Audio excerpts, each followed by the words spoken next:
Welcome to the Lawyerist Podcast, a series of discussions with entrepreneurs and innovators about building a successful law practice in today's challenging and constantly changing legal market.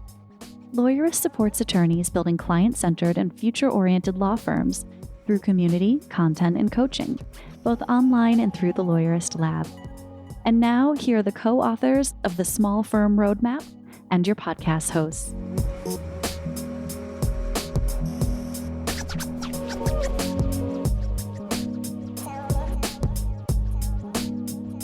Hi, I'm Stephanie Everett. And I'm Aaron Street, and this is episode 358 of the Lawyerist Podcast, part of the Legal Talk Network. Today, Zach is talking with Kat Moon about the trends and solutions that have come out of the COVID pandemic as it relates to innovative design in the legal field. Today's podcast is brought to you by TextExpander, Rankings.io, and Latera. We wouldn't be able to do this show without their support, so stay tuned because we're going to tell you more about them later on. So last week, you and I had a little bit of a chat around annual planning and the importance of having a coach to support you in thinking through getting your annual plans together. And a couple of months ago in episode 348, my good friend Kelly Street and you talked about quarterly retreats for law firms. And I thought it'd be interesting to dig a little bit more into how we can help your law firm with its quarterly retreats. Yeah, I love the new year because it feels like when I was in school, I always liked the start of the school year because it felt like a fresh start. And now January 1 feels like that for businesses. And so now is a great time to really take stock in what you've accomplished in 2021 and what you want to do next year. And I think you could totally do that on your own, but sometimes it's hard to do by yourself. I think this is where having a facilitator, having someone help you through that process can be really valuable. Yeah, and our goal is to make sure that not just you as the law firm owner, but that your whole team is aligned on what the priorities for the coming year and this next quarter, the first quarter of 2022, what those priorities need to be for you to achieve the goals you have for your firm, whether that's new marketing campaigns or people you need to hire or processes you need to document or refining the way you deliver your services to make sure that your whole team is aligned on what are the handful of things we need to most focus on for the first 90 days of the year to make sure we're on track for the rest of the year. And there are plenty of exercises, some of which you and Kelly discussed in episode 348, for how to run a good quarterly retreat. But we think one of the best ways to do that is to make sure that you've got good facilitation from a professional who knows how to do this to make sure that you stay on track, that you are all communicating openly, and that you're getting the outcomes of that effort that you need. Absolutely. I mean, this is one of my favorite things to do. I love doing this work with lawyers and with businesses. And so we are now being really explicit about adding this in as part of our Lawyerist Lab coaching program. So everyone who's in lab is going to be able to join us each quarter, 4 times a year, for a virtual strategy intensive. And this will be a real opportunity for the leader of the firm and for other members of the leadership team or key people who are making decisions to come together online in a facilitated room with us and have us help you facilitate this process so that you're coming out of it really clear on your priorities for next year. You're going to have your projects scoped out with accountability and deadlines and KPIs that you need to measure to see how if you're on track and succeeding throughout the quarter. So I'm really excited to announce that this is going to be a new feature in our lab program. And since lots of organizational planning retreats actually take the form of a retreat where you go somewhere nice to get away and have some clear headspace, we've even talked to some labsters who are planning to go somewhere interesting in order to join our virtual strategy intensive so that they can and their team can be in that retreat headspace, even though this program will be virtual online. And I think that is the best attitude to take of we're still treating this as a serious retreat. We're just going to have lawyers facilitate it for us on the internet. Yeah. So the first one's going to be actually at the end of this month on December 30th. And so anyone who's interested in joining, would encourage you to go to our site to lawyers.com/lab now and apply to be part of lab. And when we're on that call and talking about if lab's a good fit for you, we can talk about this intensive more and how you can join us on December 30th. And so now we have Zach's conversation with Kat. Hey, I am Kat Moon. I am a lawyer and I teach and do some other stuff at Vanderbilt Law School. My official titles are Director of Innovation Design. I'm a lecturer in law. I'm also part of the faculty for the Department of Radiology at Vanderbilt University Medical Center, interestingly enough. And let's see, what else do I do? Oh, I also direct our executive education program at the law school. Okay. You got your kind of plate full over there. You're also one of the directors of the Poly Institute. Am I saying that right? Yeah, so that is our executive education platform, and we actually are undergoing some rebranding. So look out in early 2022 for a new spin, a new take on executive education for Okay. practicing legal professionals. Well, great. And then you also participate in the Delta Model Lawyer. Is it research, or I consider it research, right? Yes, it is. Yeah, we've done independent research, and my colleague Allison Carroll, who is a law professor at Northwestern, she and I are continuing the research. We're actually currently writing a book called The Delta Model, a Field Guide, and we are creating tools around the Delta Model. They are human-centered design tools designed to empower people to take agency and control over their professional formation as lawyers, also some tools for organizations and law schools and law firms. And as part of that, yes, we are conducting research. We have a number of ongoing case studies right now that will be shared in the book forthcoming. Okay. Well, I look forward to that because I'm looking at the website and there's a ton of information there. But for people that haven't kind of gone and checked that out and aren't quite introduced to it. So the Delta model is this idea that there's, and you'll explain it better than I will, but there's this idea that there's kind of three aspects of being a good lawyer, a law firm, or legal practitioner. And one side is the practice, another side is the people, and another side is the process. So all of these things kind of fit together to make a more robust and well-adjusted attorney. Am I kind of even almost hitting that right? Yes, yes. So the Delta model, the goal is to provide a holistic representation of what competencies are required to thrive as a lawyer in the 21st century. And the model itself is not static, it's agile. So the particular set of competencies that fall across those three sides depend entirely on the role, your role in the legal profession, your particular organization.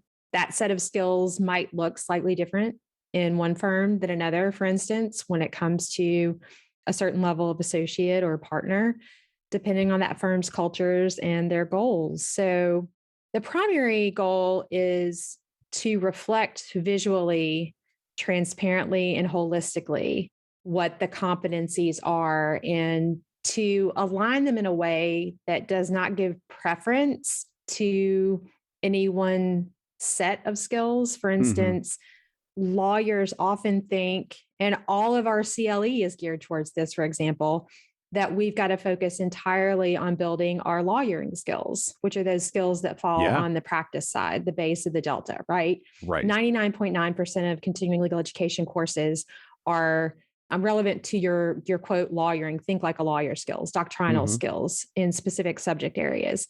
One point of the Delta is to reflect that in the middle of the 21st century, your people skills and your process skills, and process encompasses technology, business understanding, human-centered design, process design, implementation, and improvement, all of that kind of stuff. Those things have equal importance and weight at this point in the evolution of the legal profession. What that particular mix is, again, depends entirely on your role. So the skills that a second year associate might need to have and be working towards will look different than, for example, someone who works in legal operations in an in-house legal department. Mhm. Those will be two different Delta models, for example. But the beauty of the model is that it gives a very transparent way to align and reflect those competencies so people truly understand, what is it I need to know? And when we use the word competency very specifically, because competency encompasses both skill and knowledge, right? So it's a Mhm. combination of those two things. So it's not entirely skills. There is, your knowledge base that underlies that. So yeah, holistic. We like the word holistic.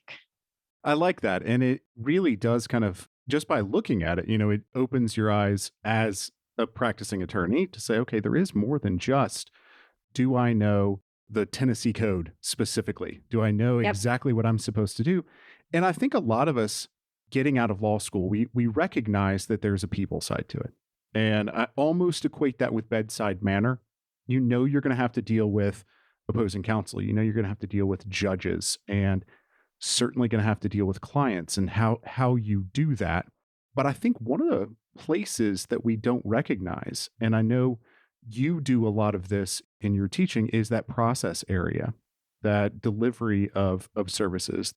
I would think of it as the building of it as opposed to the law of it.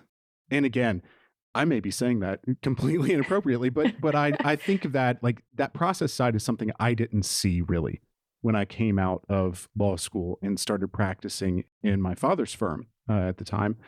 And that was a place that became very fascinating to me, was building the systems, building the machine, building the way that we do this. And that's the place where, again, to me, we get human-centered. We Yes. bring in, what are we doing this for? Why are we even practicing? We have clients. What's the ultimate goal of helping these clients? Exactly. Unfortunately, I'm going to jump back to your example of medical school for a second, Oh, because yeah. medical school actually has a component that requires all students to focus on what you referred to as bedside manner on the people side. Mhm. Now, whether that is fully adequate or not to achieve the goal, we've all had experiences with doctors where we wondered, is this person, has this person had any bedside manner training? Have they However, ever met another human being? yes, it is a required component. Whereas in law school, I mean, you can go through all 3 years Right. and hopefully you have a clinic opportunity or some other kind of experiential opportunity in school. I'm not referring to summer jobs, but in Mhm. school that exposes you to the people side skills, right? But it's entirely possible to get through law school without that. Mhm. And it's entirely possible and actually quite likely that most of your doctrinal professors don't touch on that at all. And so, in many ways, it's completely disconnected from the formal legal education process in a very unfortunate way that has its roots, more than 100 years ago, like most of our problems. But it's what we do, and it's what most of us continue to do. I think that bringing a human-centered design approach, which I do, and my work does focus primarily on the delivery of legal services. So Mhm. not the actual work of practicing law. I don't teach students how to write memos. That would be truly terrible if I had to do that. Even though I did, like, the only class in law school that I booked was legal writing and lawyering. However, I would not want to teach that now. Instead, my focus is on, how do we actually serve clients? What is the Mhm. process? What is the method? How do we do our work? And how do we do our work in a human centered way? And by human centered, you notice I don't use the words client centered.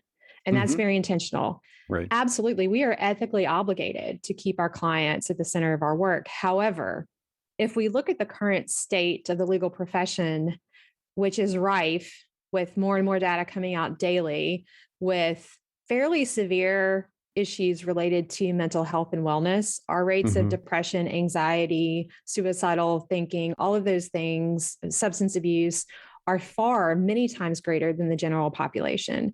Currently, statistics reflected in research, surveys, especially during the pandemic, show those numbers rising, right? We suffer from burnout at a much higher rate, all of these negative things.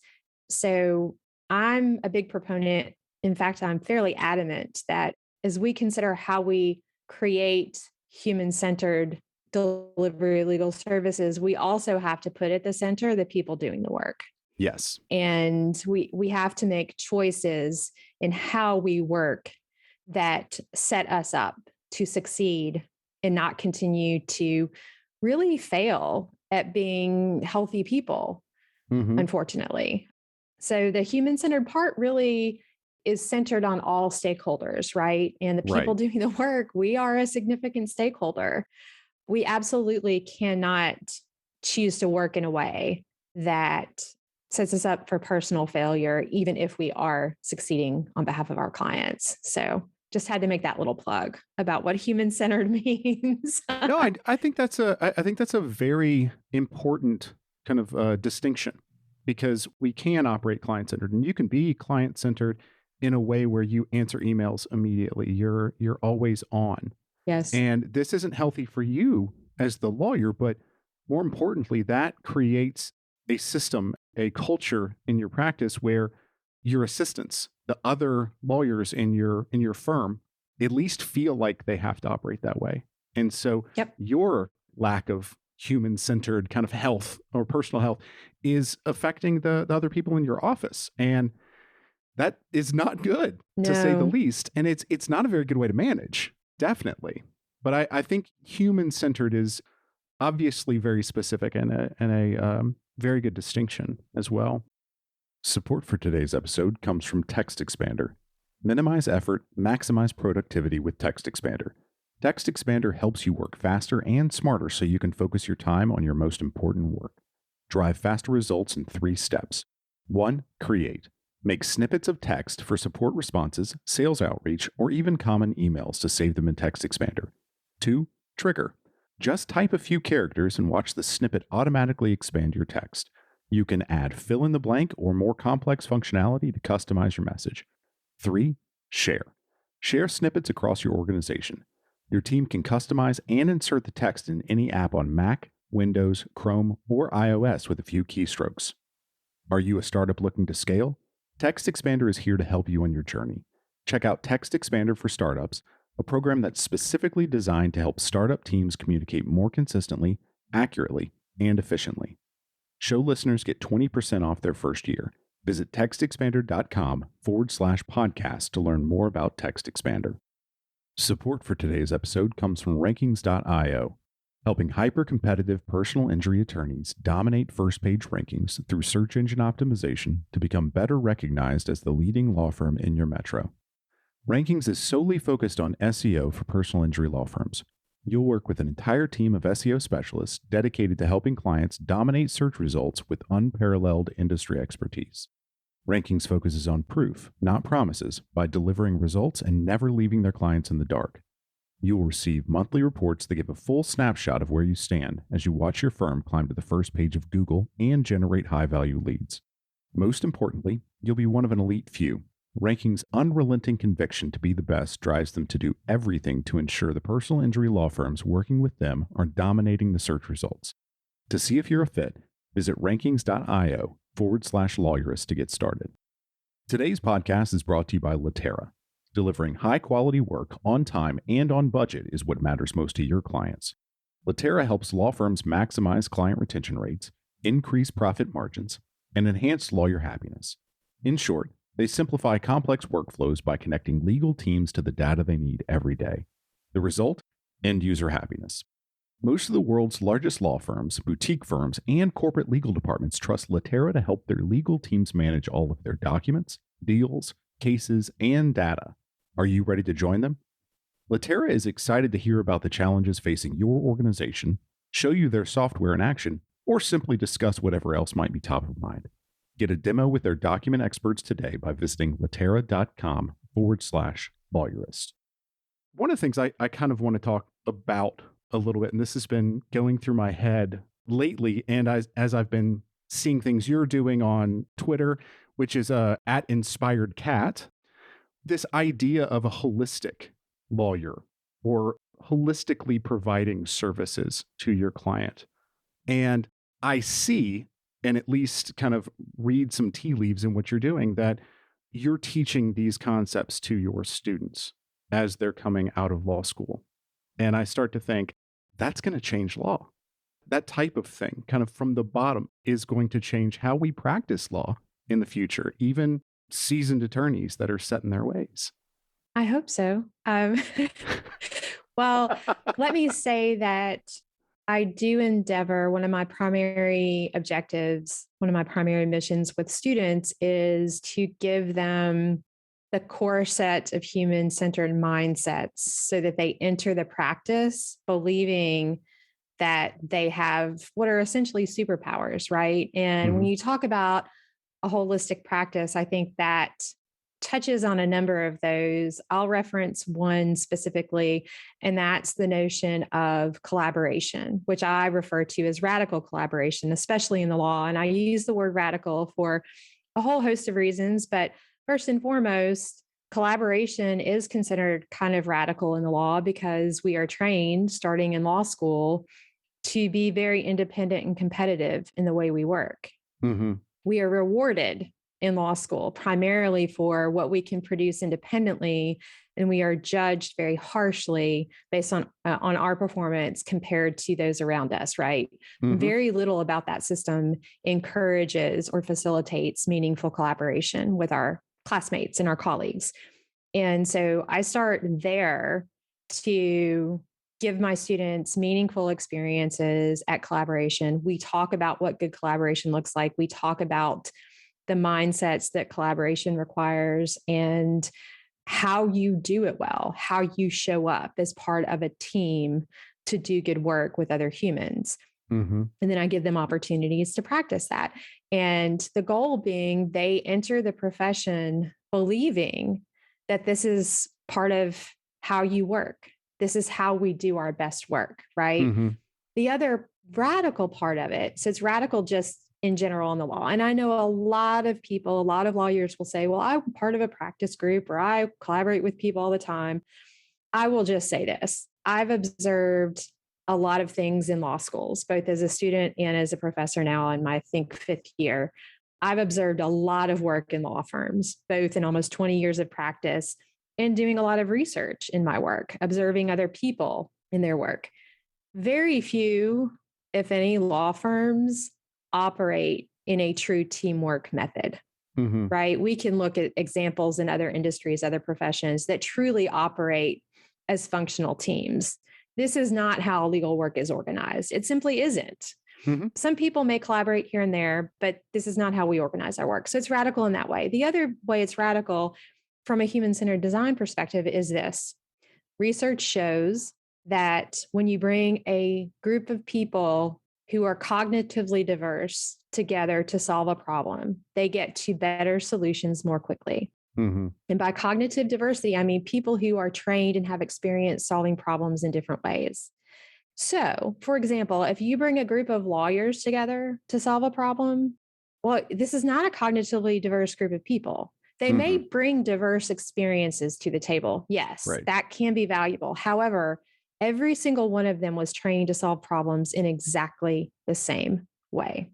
And again, what other industries are showing in their research, because they do collaborate meaningfully across disciplines, is that when you bring professionals who were trained to problem solve together differently, then you get better answers, you get them more quickly. What this means for law when it comes to radical collaboration is that we have to be much more creative and holistic in our approach to creating teams of different kinds of professionals who can help our clients solve their problems. And this requires us to recognize that not all problems require, in fact, most demand both legal solutions and other kinds of solutions, right? I can think off the top of my head, many different practice areas, especially in the areas of people law, that require a really kind of robust, to borrow your word from earlier, set of problem solvers to address issues on many different levels, often far beyond simply the quote legal problem involved. So there's that, but this has a direct correlation in big corporate law as well. Corporate, especially at higher levels, the problems that companies have, especially in the middle of the fourth industrial revolution, are becoming much more complicated, much more sophisticated. They are global in nature. Mhm. And to solve these problems, law firms are having to engage with different kinds of professionals to get the expertise that they need, right? Data scientists, that is a great example. You're seeing firms hire chief data officers, Mhm. right? That's not something you would have heard of probably even 5 years ago. Now, it'll be Right. interesting to see if they're still around in 5 years, because also firms have a tradition of hiring and then suddenly that person disappears, but we'll see. But my point being that the nature of the problems that our clients face across the spectrum of the legal profession are fairly universally such that lawyers need to collaborate with other kinds of professionals in order to provide the best solutions.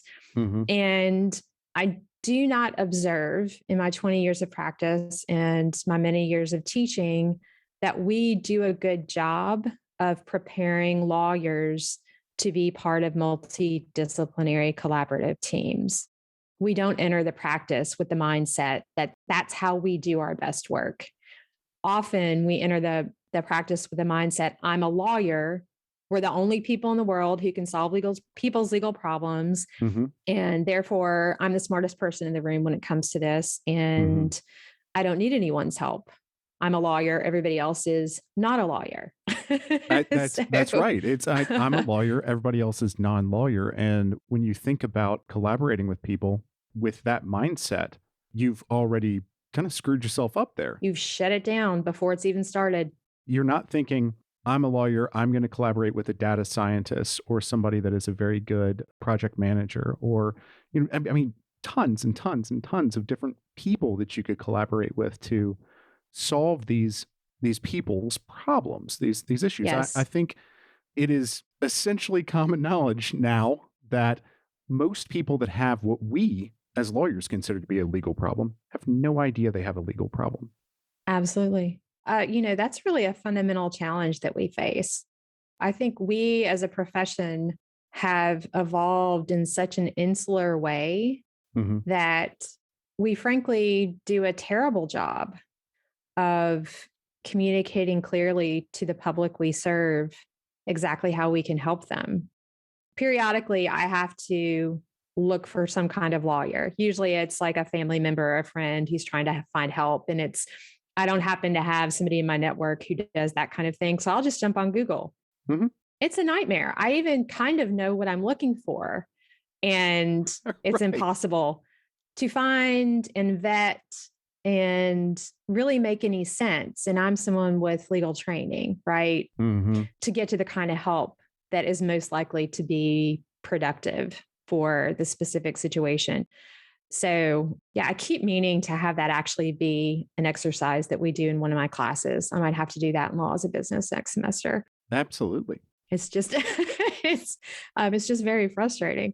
It is.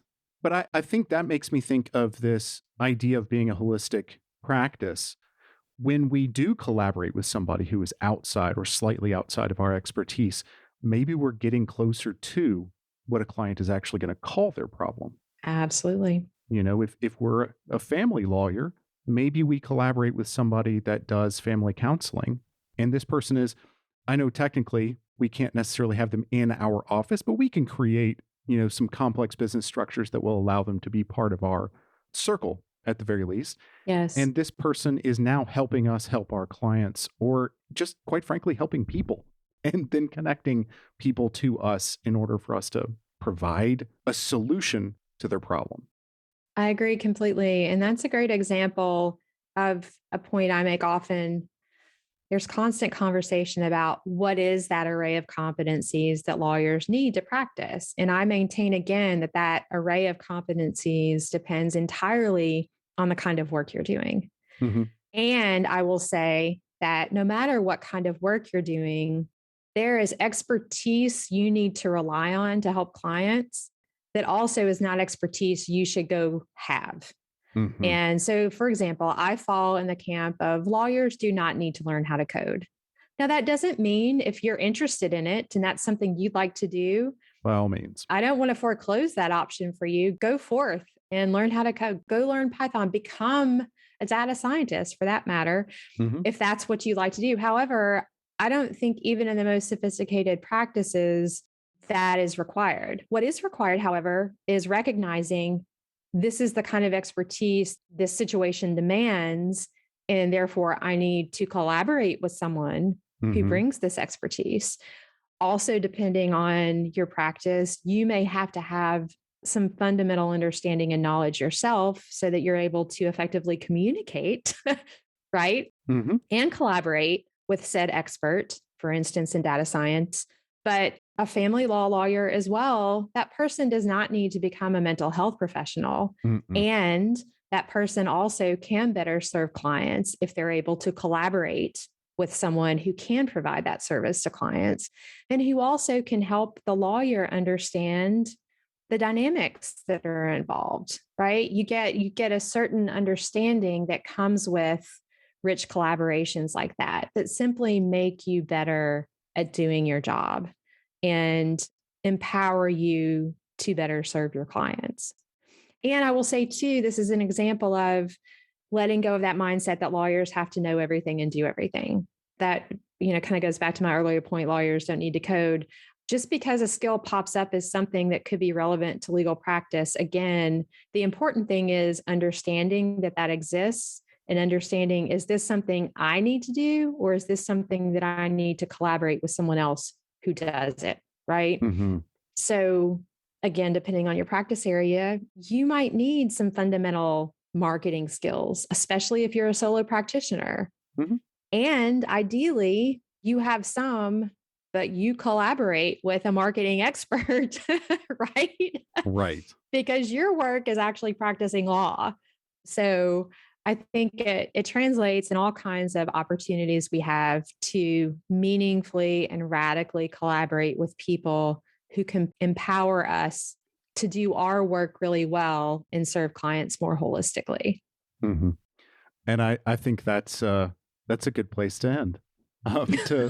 Encouraging people to, lawyers to go out and collaborate with the appropriate people, because we are inherently in at least 49 states always the owner of the business, which means that we are the ultimate manager.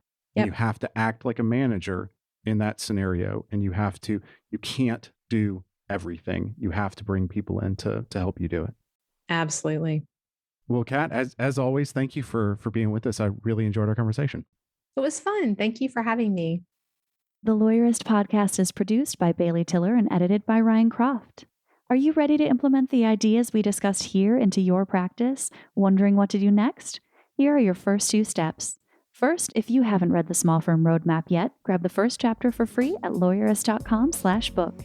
Looking for help beyond the book? Let's chat about whether our coaching communities are right for you. Head to lawyerist.com/community/lab to schedule a 15-minute call with our community manager. The views expressed by the participants are their own and not endorsed by the Legal Talk Network. Nothing said in this podcast is legal advice for you.